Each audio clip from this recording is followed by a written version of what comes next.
This chapter is to talk about Prototype C, as I call it, as it was my third attempt to format up some kind of a custom case, which started as a cardboard box and then became Prototype B, which was based on a design I found on the internet, and I don't remember where I found this. Sorry about that.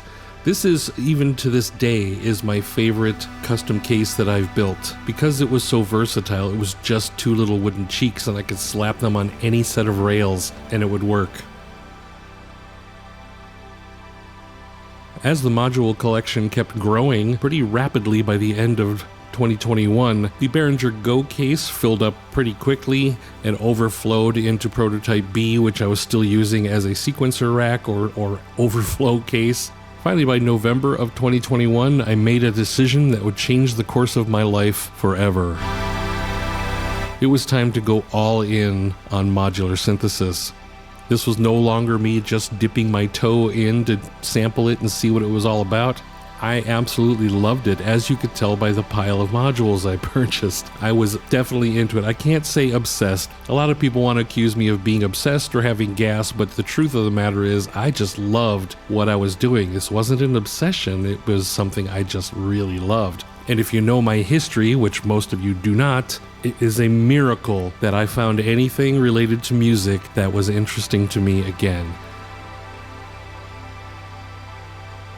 When it came time to expand again, and I realized the 140 6U and the 84 6U was no longer going to be enough, off to Modular Synth Labs I went. And if you don't know who Modular Synth Lab is, it's a company out of Amsterdam, the Netherlands, of course, because the Netherlands seems to be a haven for all things Eurorack and modular.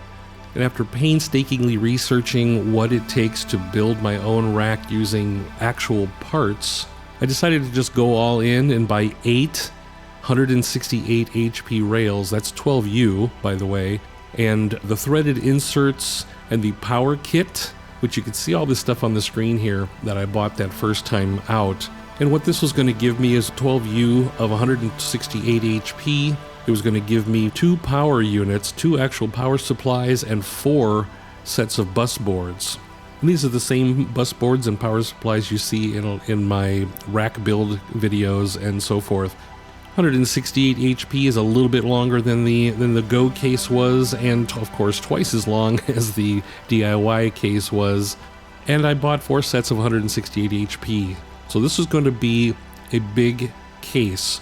But while I had 12U of 168 HP, I didn't have a box to put that in yet, so just to test this out real quick, I threw 2 sets of the rails into the cheeks, the wooden cheeks that I made, Prototype B. Because again, this wound up being the favorite thing that I created, was because they could just be slapped in the end of any set of rails whatsoever, and it was suddenly a new case. Plus, I really liked the pitch. You know, the bottom was slightly angled down and the top is slightly angled up. It just made everything really easy to work with as a knob wiggler. So after buying the bus boards and power supplies, I wanted to do this properly, so I bought some multicolored wire. I bought the crimp-on ends. I just laid it all out on a piece of 3/4 inch plywood I had in the garage and screwed them down so they wouldn't flop around, and I wired them up as you can see here. One thing I didn't think of when I was wiring up this big rack was that the power cables that come with most of your modules aren't really that long. Sometimes they're 6 to 8 inches long. And I found that with the configuration I had, I found that I needed 10 to 18 inches sometimes, depending on where the module sat in the rack and whether its power connector was at the top or the bottom. So what wound up happening next was, of course, going out and buying the 10-pin ribbon cable, the 16-pin ribbon cable, and the connectors, and a crimping tool, and I started making my own ribbon cables. I tried not to exceed 18 inches. I don't know if there's any rules about that, but I stuck within 18 inches. So now all of my ribbon cables fit nicely, and there's plenty of play for me to tip the rack back and forth to make adjustments as needed. Once the bus boards were wired up and the modules were all connected to their bus boards, it was time to flip the switch and see this thing light up. And this is where I was certain that $10,000 would go up in a puff of smoke. But as luck would have it, once again, everything went swimmingly and nothing caught on fire. So it was a good day. Once the Prototype C case was built and it was time to start season 2 of my modular journey, I suddenly realized that my perfect little stage for demonstrating modules was no more. The 6U 168 HP was now obnoxiously wide and did not snugly fit into the GoPro without going ultra wide, which I hated, so that wasn't going to work. And trying to get my camera rig and my big fat ass to get in close enough to do these films was always a chore. And this is kind of when things stopped being fun and started to be a little bit more like work. But I will say the new larger case fits almost everything nicely, and it honestly helped me launch making some of the first real successful generative modular sounds I had yet to create.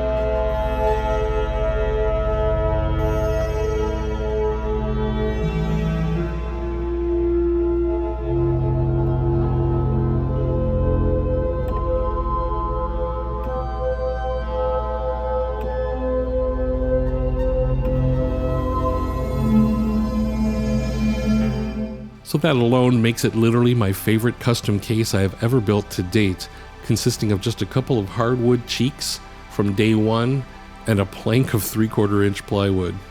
The Prototype C experience was actually a really good one. This was the first time I got to build my own case with actual power supplies that I had to wire myself into bus boards that I had to mount myself, using custom ribbon cables for power distribution that I had to create myself. And so the only thing I didn't create myself was the modules. Maybe that should be one of my next adventures. By this time we were entering into 2022, and modules of course kept coming in. As you would expect, the cases kept growing, so I did have to come up with even bigger case design, and I decided one day on the golden ratio from Eurorack modularcases.com. So off to the wood shop I went to try to build a prototype of the golden ratio.